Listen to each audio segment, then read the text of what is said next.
Right, so while I was sorting out the wall in here and cleaning out some of the rubble and the mess, I came across this old sheet here.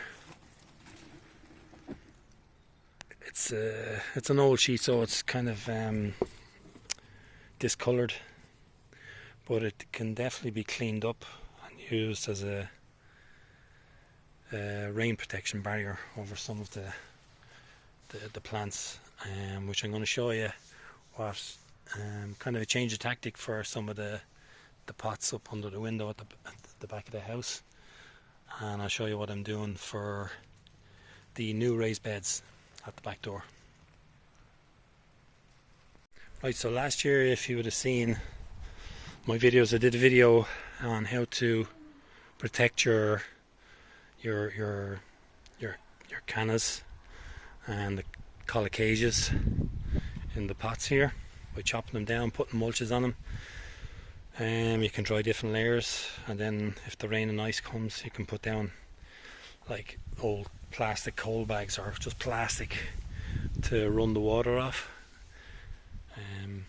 But what I'm going to do this year is I've made permanent frames, the clear polycarb sheets, and I'm going to mount these over each one and leave a certain height. I'm not going to be putting them down flush with the level here. I want to keep them raised up a bit, because I want airflow. And there's a lot of plants in here, and these are all soft plants like your cannas, your colicages, some of the younger bananas, you know. There's a lot of moisture here. There's also a lot of drainage. You put on the lowest points, you can see where the ground is all damp here. It's continuously damp because the rain is just running out of the holes right down at the end.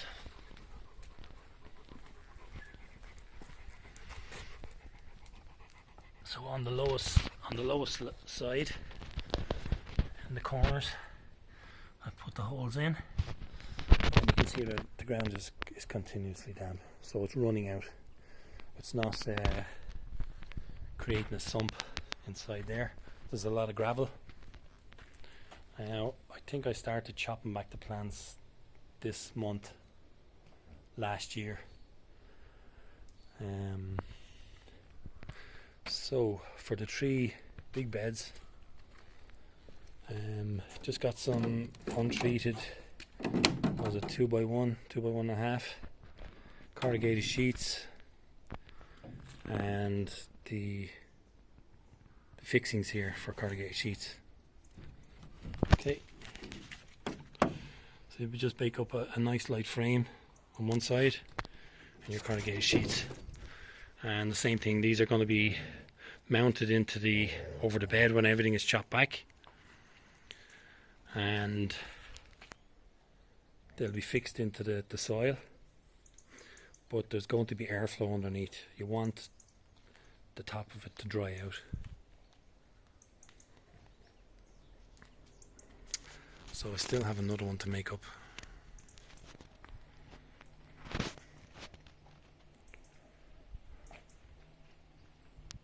Right, so I've recycled 2 of the sticks that I've cut down off the fig tree there about a month ago.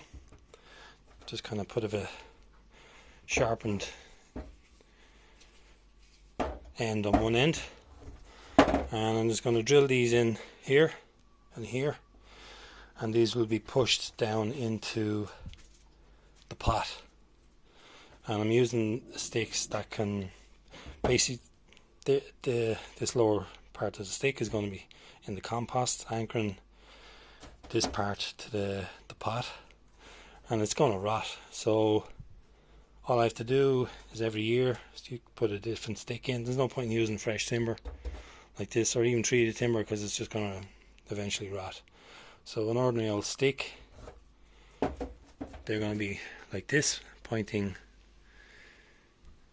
like so, pushed in, and then there's going to be a roof that's going to allow the air in. It's going to be clear as well. to allow the sunlight in. And I'll leave a gap there so the air can get in, dry up the surface area of the pots and the raised beds. And if I pay attention to the weather forecast, if we've got snow and ice and stuff coming, I can put in fleece and straw.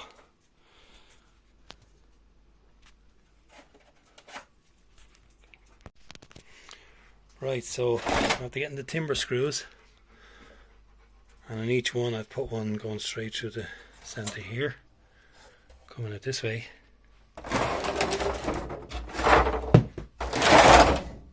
and one going across the way this way on both of them, so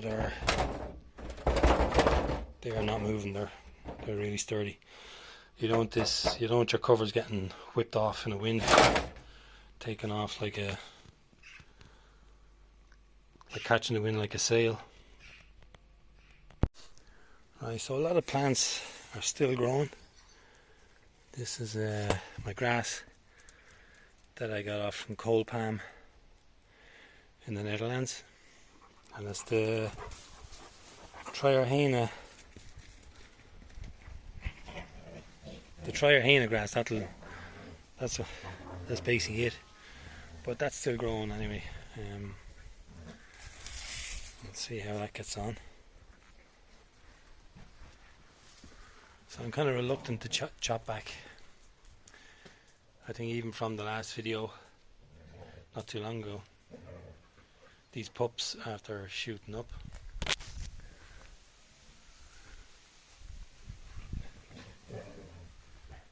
and this is a pup that I put in during the summer, Musa Baju, and that is flying up. I'm taking these out. These black cannas, they just don't look right. I thought they would fit in well, but just that, like a big blob or a big blotch of purpley black, it just doesn't go well. I'm going to be taking them out. But one of the reasons why I'm reluctant to cut back, this is the Mekong giant, and it's starting to push out big leaves now. So it's obviously, its roots are happy and it's starting to push out. Unfortunately, we're coming into winter now, but I think if this was springtime now, and the way it's pushing out the leaves, it would be, it's going to be seriously healthy. Look at the stem on this pup here. It's getting really big.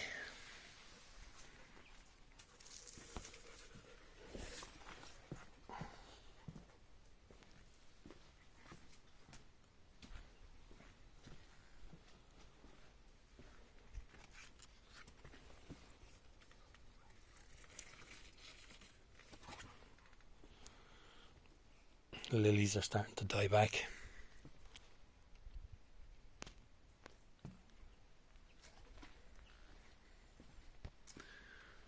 But they didn't die after I took them out of the half pot there.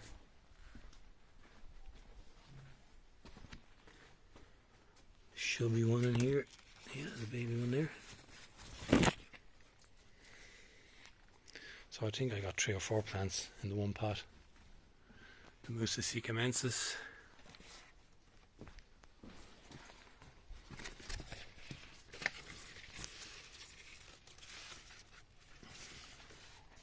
That's doing well. I don't. One leaf here. That's not going to make it. So unless it pushes through now over the next week or two. Musa Baju, they're still pushing out.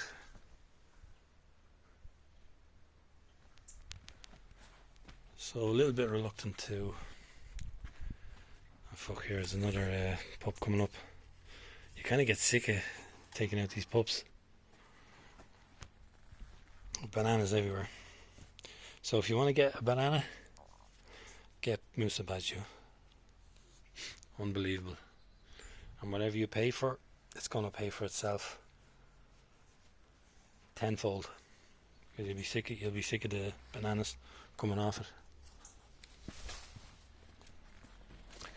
Right, so I'm going to put in this, put in one of the covers here over this one. So, got some cannas, green canna, colocasia. The tops of these black cannas, they snapped in the wind there. They've dried up though, it's bone dry.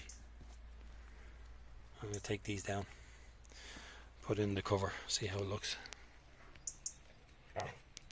Right, so I've cut the first pot right back, and this is the colocasia, and it's kind of soft. It is hard underneath, but just that outer layer is soft and squidgy, and that's what you don't want coming into the winter, because it's just going to get it's just going to get damper and damper, and that's the start of your rot there.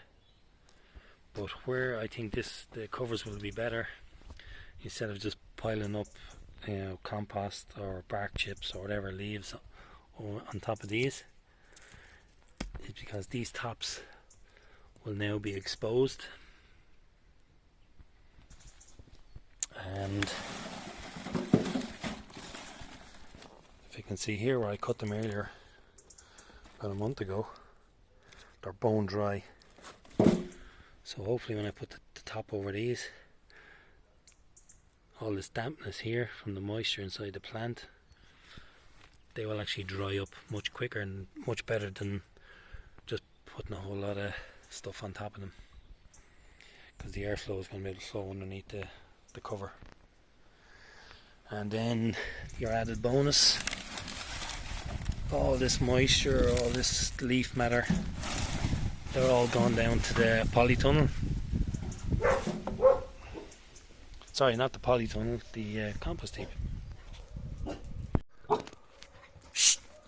Right, so one of the sticks here on the right hand side is actually gone into this clump here. Obviously unforeseen. This looks fairly free, this area, so I'm just going to slide the machete in here, cut out that section, move it across, and hopefully the pot should be ready to get this cover on. Right, so there it is. The air can get in, airflow to dry up the tops, to dry up the surface area. It's probably going to act like a greenhouse, and they're probably going to start growing mad now. But I think this is a better option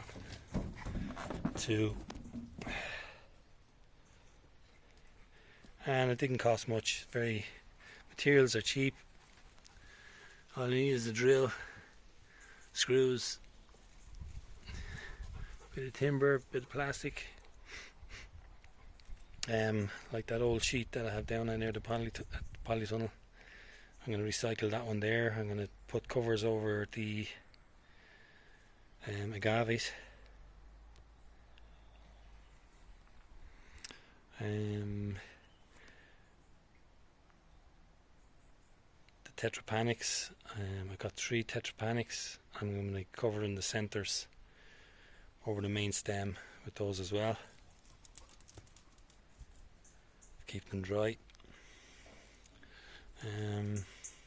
Yeah, I can raise it up a couple of inches or push it down even more. I can pack it when in a couple of weeks. Hopefully this will be dry.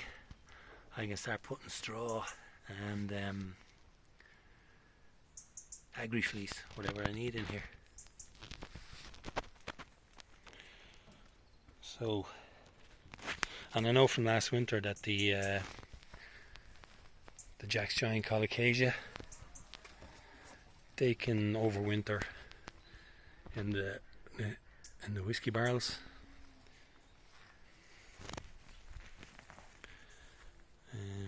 So it should be alright in these pots as well.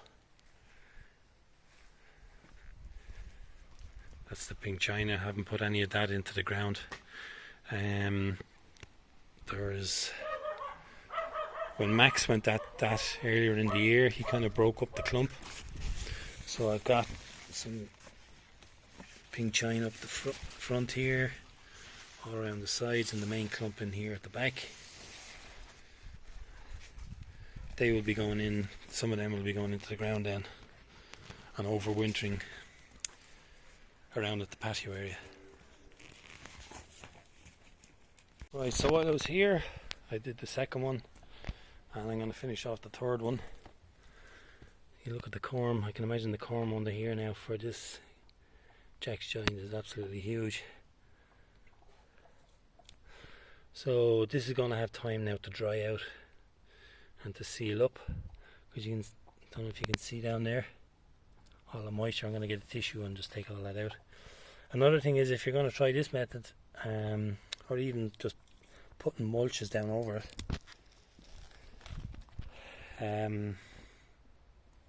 take up any green matter or anything that's going to start rotting and breaking down and create more moisture. So take everything out and just have your bare compost, your soil around it. And yeah, fingers crossed this method is going to be even better than last year's. And they're actually handy to store away. You could easily put these in at the side of a shed. Like, there's no width to them really at all, so they'll actually just all line up against each other during the spring and the summer when you don't need them. And it's an investment. I can use these year in, year out. All I have to do is change these sticks when the bottom parts start to rot. In Ireland we don't have weather extremes.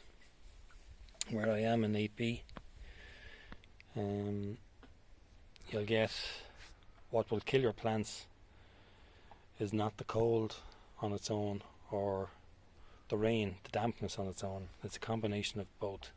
So in Ireland we get a lot of rain, then there'll be dry periods, and then we'll have icy periods, and it'll flow in between these types of weather extremes. So it never gets really too cold. We rarely get snow, but we do get frost and icy patches. And then when you mix that with the moisture in the soil or in your pots, with the rain that we get in Ireland over the winter, that's what's going to rot your plants and kill them. So this is the idea: keep them dry, let the surface of the soil dry out, and if you get your cold or your icy snowy patch, put your fleece or your dry straw in. And your dry straw and your dry fleece, hopefully I won't need it, will be going in, sitting down on top of dry soil here. Right, so there's these 3 pots done up. I know it's still early, I don't really want to cut them back, but if you're chopping stuff right all the way, you know, you can bring it down as low as you want. And you might have to move some of your plants around, which is alright this time of year because they're going dormant anyway. And I've moved around the canvas at this time of the year. It doesn't do anything to them. The big thing is they're going to dry out. And there's kind of a nice, didn't plan on it, but there's a nice gradual slope coming away from the